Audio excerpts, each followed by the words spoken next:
Ang kwentong ito ay hango sa totoong buhay. Karanasan ito ni Arik. Taong 1954. Owas, Albay.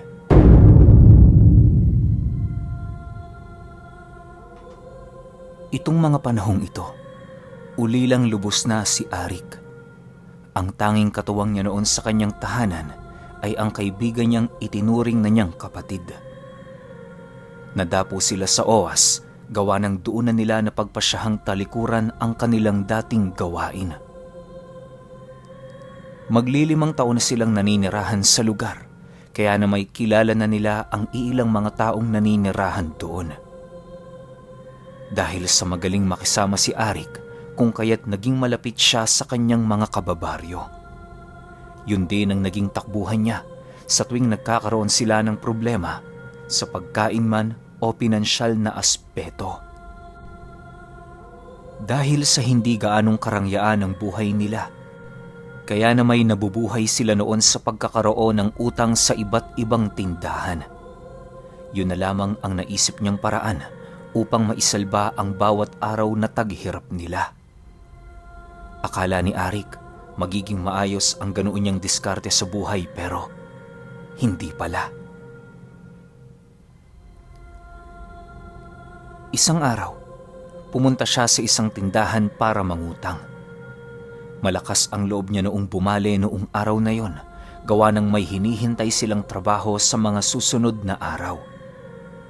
Sa pagdating niya sa tindahan ni Aling Maria, agad naman niya itong kinausap ukol sa hangad niya. Aling Maria, mangungutang ho sana ako ng 2 kaba ng bigas at saka 3 itlog. Ilista niyo na lang ho. Babayaran ko yan sa mga susunod na araw. Tatapusin ko lamang ho ang aming trabaho. Wika ni Arik sa matanda. Nang marinig ito ng tindera, seryosong tumitig lang naman ito sa kanya habang sumasagot ng, "Pangilang utang mo na to, Arik? Naku naman, huwag mo nang gamitin yung pasakalye na yan. Ilang ulit ko na yung narinig sa'yo eh. Nga pala, hindi na ako magpapautang sa'yo, lalo na sa mga susunod na araw. Darating ang asawa ko at ayaw nun na merong nangungutang dito. Sa ibang tindahan ka na lang, mas makakabuti yon." Dahil sa sinabi nito, pinilit naman niyang kumbinsihin ang matanda sa kadahilanang yun na ang pinakahuling tindahan na kanyang nilapitan. Hindi na siya nito maaaring paghindian, gawa ng alam niya sa kanyang sarili wala na siyang mapupuntahan. Ilang minuto pa ang lumipas, patuloy pa rin siya sa pagmamakaawa sa matanda hanggang sa dumating ang puntong rinding-rindi na ito sa kanyang mga naiisip na pasakalye. "Arik, alam mong hindi taga dito ang asawa ko.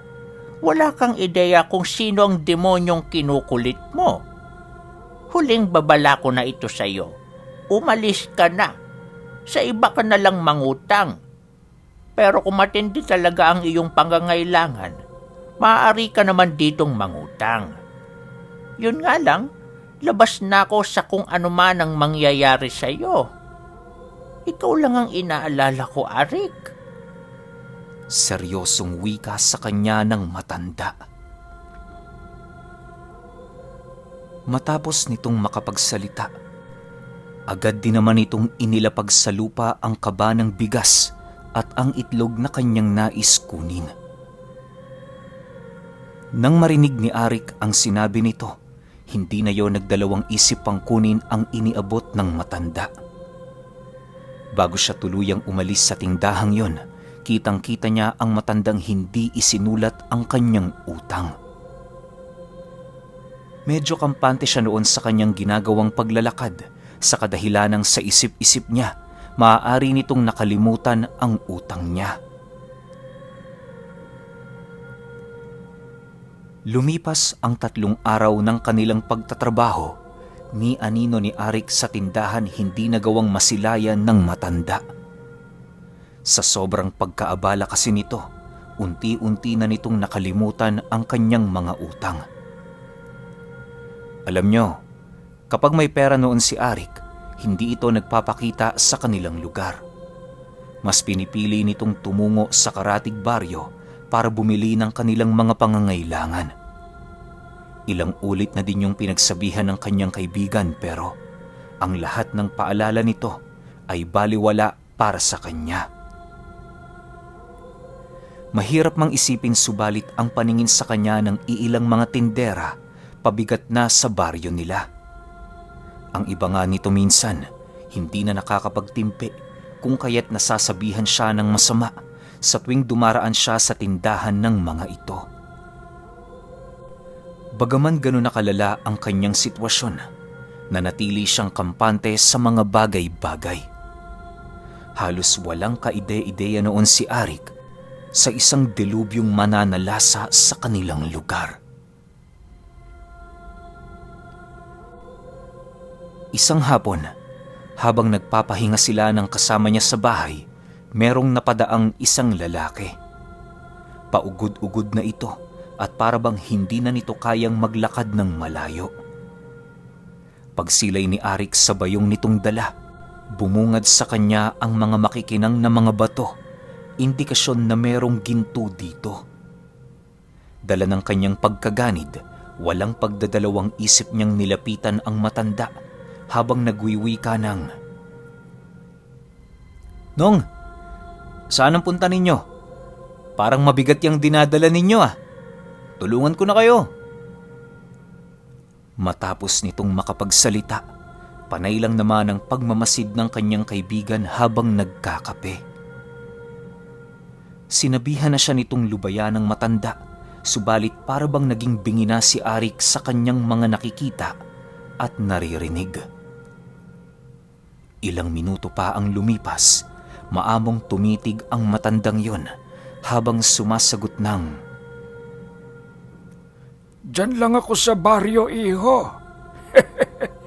Nakakuha kasi ako ng ginto sa gubat, kaya medyo hindi ko na kinakaya ang pagbitbit sa mga ito. Salamat naman kung tutulungan mo ako, iho. Ito ang bayong, pakibitbit na lang." Nang marinig ito ni Arik, walang pagdadalawang isip niyang iniabot ang bayong. Para itong aso noong hindi na makatingin sa kanyang kaibigan, gawa ng sa isip-isip nito. Baka hatian siya pag nalaman nitong ginto ang kanyang daladala.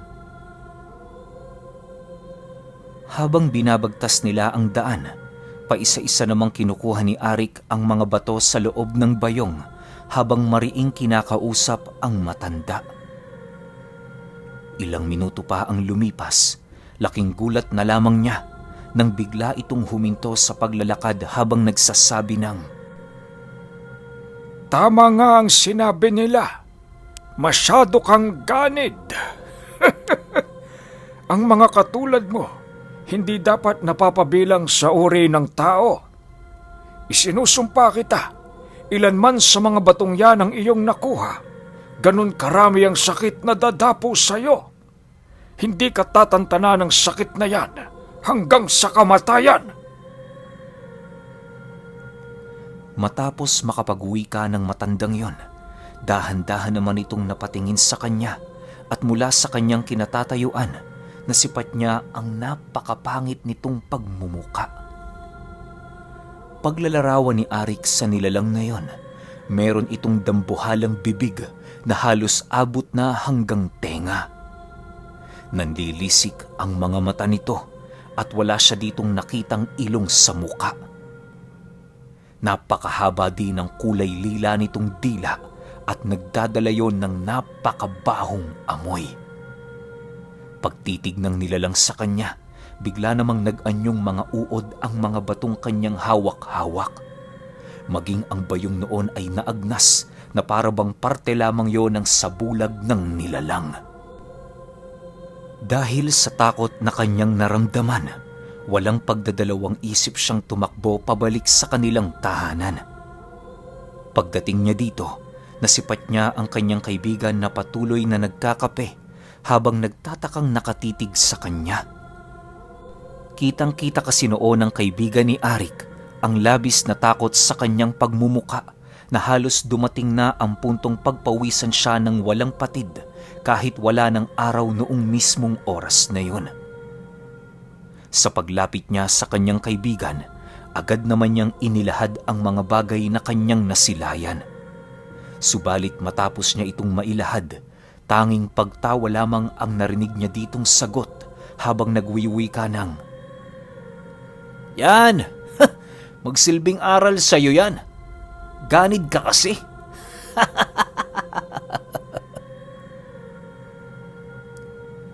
Matapos nitong makapagsalita, tumawa lang naman ito na para bang biro ang tingin nito sa mga bagay na sinabi ni Arik.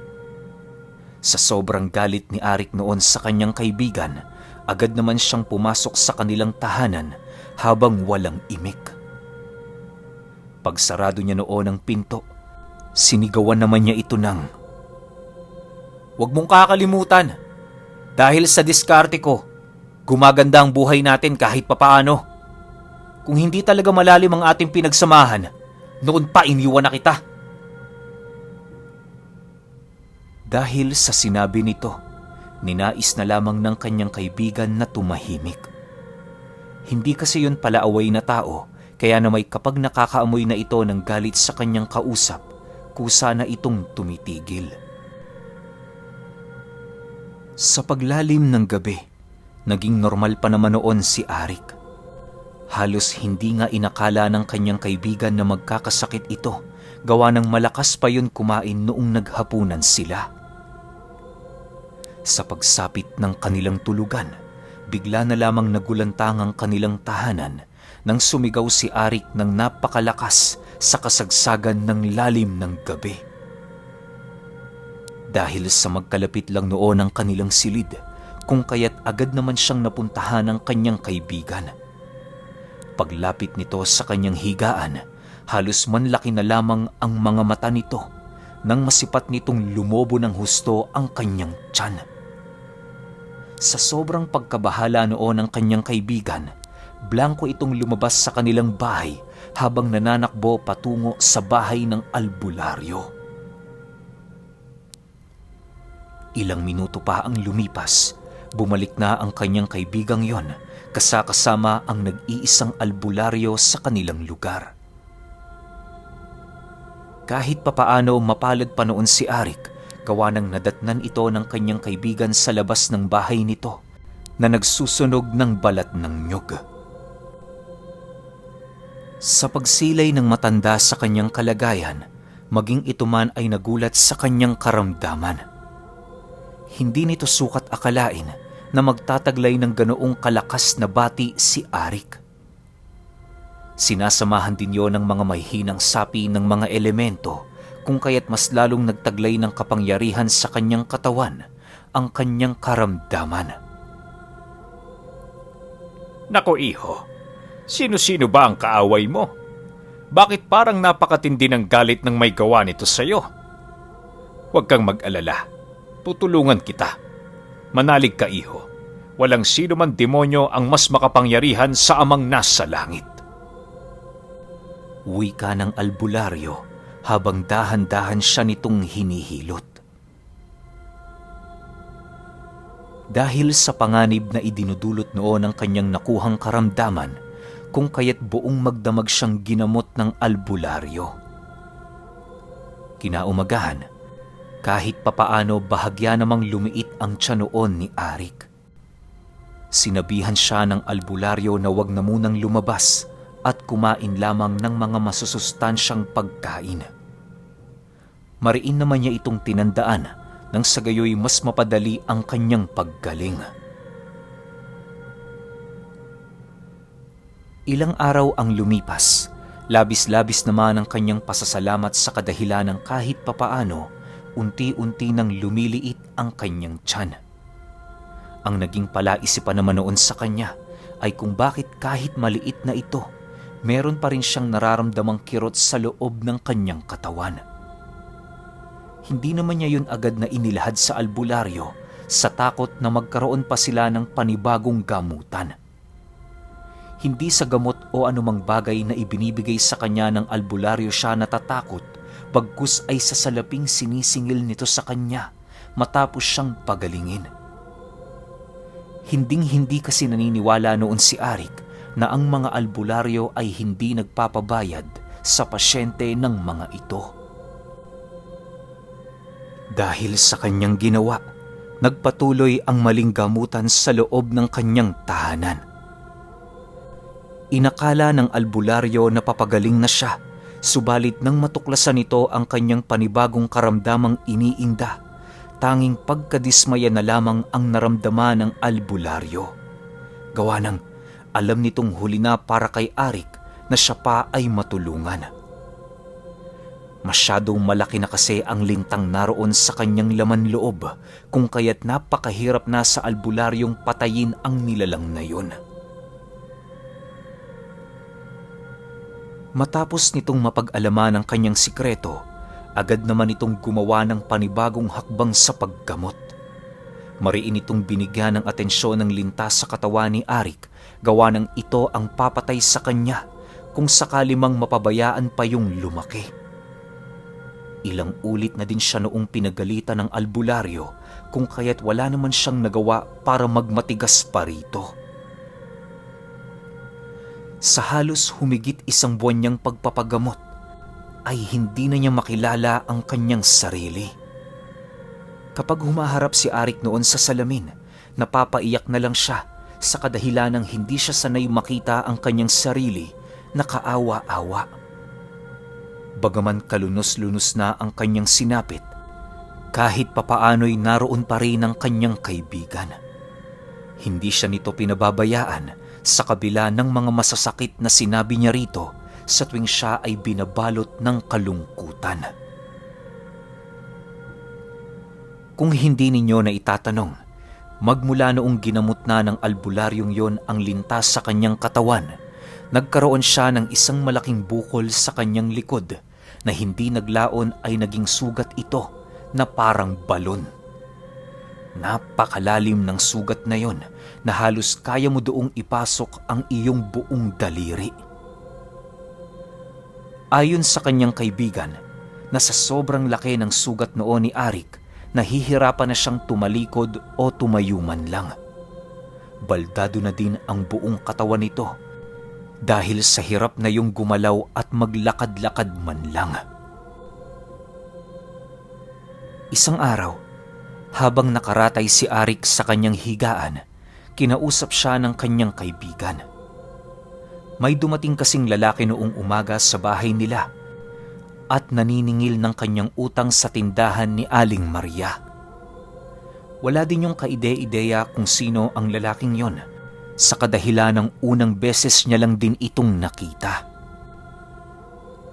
Nang marinig ni Arik ang sinabi nito, agad naman niyang ipinag-utos sa kanyang kaibigan na ilahad kay Aling Maria ang kanyang karamdaman. Pasensya ka na, Arik, pero sabi nung lalaki, wala siyang pakialam sa iniinda mo. Ang nais niya, ang kabayaran sa bagay na inutang mo. Dagdag pa nito na, sa 3 araw kapag hindi ka pa raw nakapagbayad, pasensyahan na lang. Mahinahong sagot naman dito ng kanyang kaibigan. Dahil sa sinabi nito, tanging pagtulo na lamang ng luha ang kanyang nagawa.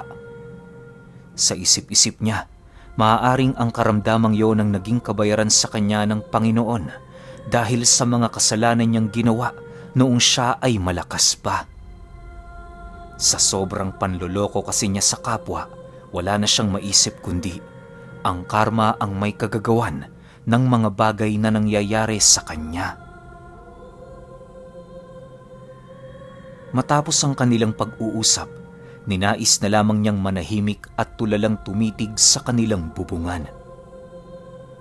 Pagdating ng albularyo kinahapunan, mariin naman nilang ikinubli dito ang tungkol sa paniningil ng kadugo ni Aling Maria.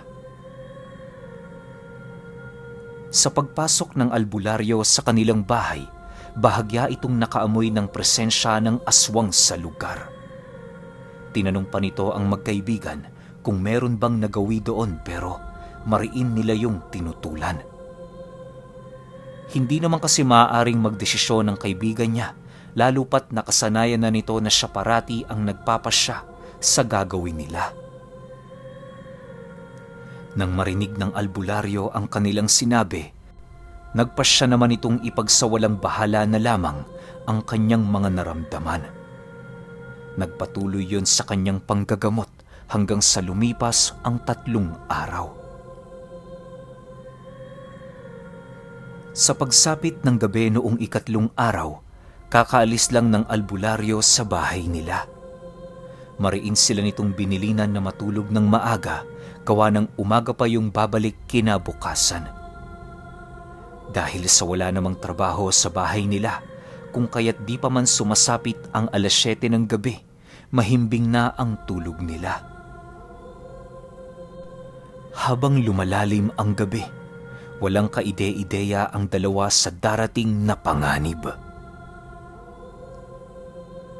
Pagpatak ng 11:00 ng gabi, bigla namang nagising ang kaibigan ni Arik dahil sa ingay ng bubong ng kanilang bahay. Papungas-pungas pa yon ng kanyang mga mata habang marahang tumatayo.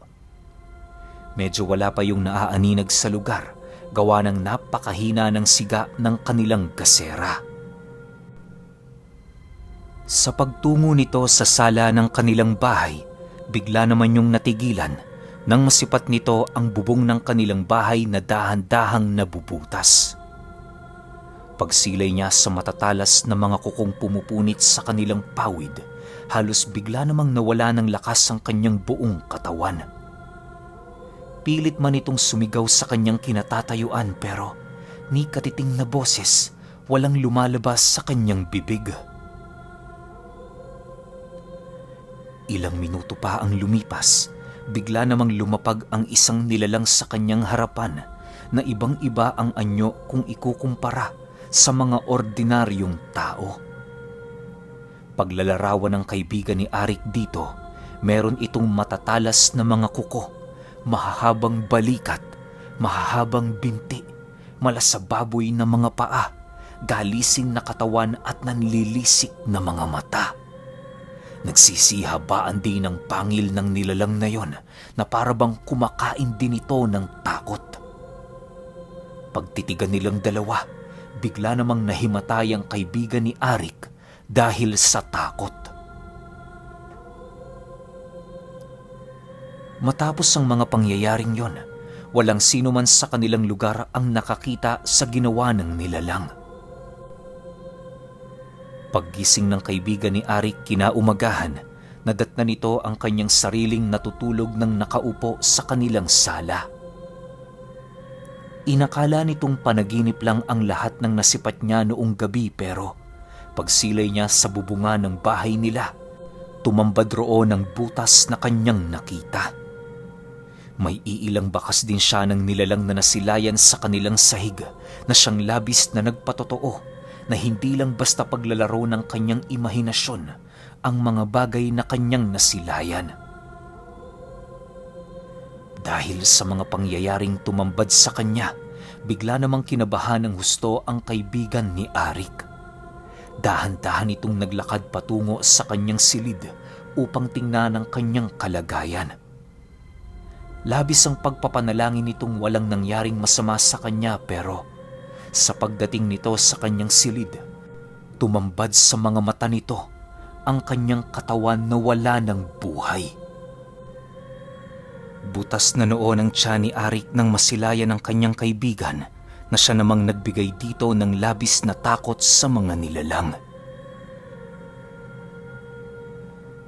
Habang pinagmamasdan niya ang bangkay ni Arik, wala namang ibang bagay na sumagi sa kanya kundi ang tungkol sa aswang na bumisita sa kanila noong nagdaang gabi. Siguradong sigurado ang kaibigan niya noon na tanging ang nilalang na yon ang salarin sa kanyang pagkamatay. Ilang minuto pa ang lumipas, labis-labis naman ang pasasalamat ng kaibigan ni Arik dahil dumating na ang albularyo. Sa sobrang takot nito, napayakap naman yun sa albularyo habang nagwiwika ng, Tang! Patay na ho si Arik! Tang! Inaswang siya! Paulit-ulit itong sinabi ng kanyang kaibigan sa albularyo, subalit kahit anong gawin nila, wala na silang magagawa. Nang medyo humupa na ang tensyon sa loob ng bahay, nagpasya ang albularyo na balutan ang bangkay ni Arik ng kumot at alaya ng isang mumunting panalangin. Yun na lamang ang ginawa nila nang sa gayoy tuluyan ng matahimik ang kaluluwa nito. Pagtungtong ng hapon, naganap ang lamay sa kanilang bahay. Marami ang pumunta ngunit bukod tanging hindi nakipag-isa si Aling Maria. Wala namang magagawa doon ang kaibigan ni Arik sa kadahilanang sa isip-isip nito baka meron lang ding ginagawa ang matanda. Subalit sa 9 na araw na paglalamay sa kanilang bahay, ni anino ni Aling Maria o kung sino man sa representante nito ay walang nagpaabot ng kanilang pakikiramay. Matapos ang libing, ninais ng kaibigan ni Arik na manatili pa rin sa kanilang tahanan. Ilang araw pa ang lumipas, bumalik na din ang kanyang dating pamumuhay. Salat man sa salapi ang kaibigan niyang yon, pero ni minsan sa buong buhay nito, hindi nito nagawang mangutang. Mas pipiliin pa nitong kumain ng ubod ng nyog kesa tumungo sa tindahan para manlamang. May mga pagkakataon ding napapadaan sa bahay nito si Aling Maria, pero hindi na ito pinapansin ng kaibigan ni Arik. Paminsan-minsan, inaalok pa siya nitong umutang sa mumunti nitong tindahan, pero mariin niya yung tinututulan. Naniniwala kasi noon ang kaibigan ni Arik na maaaring ang lalaking naningil noon sa kanila 3 araw ang makalipas magmula noong namatay si Arik ay ang may kagagawan ng bagay na yon. Pero alam niyo ba na kahit ilang dekada na ang lumipas, sariwang-sariwa pa rin ang mga pangyayari sa isipan ng barkada ni Arik noong minsan itong pinatay ng isang aswang na alam niyang nakatira sa tindahan ni Aling Maria.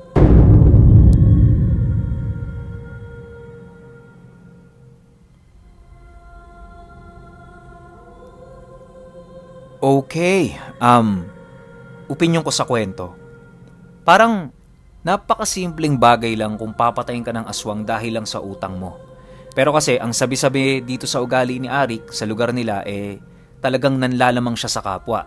Isipin ninyo, lahat ng tindahan sa baryo nila hindi na siya pinapautang. Bakit? Siguro dahil sobrang dami na niyang utang.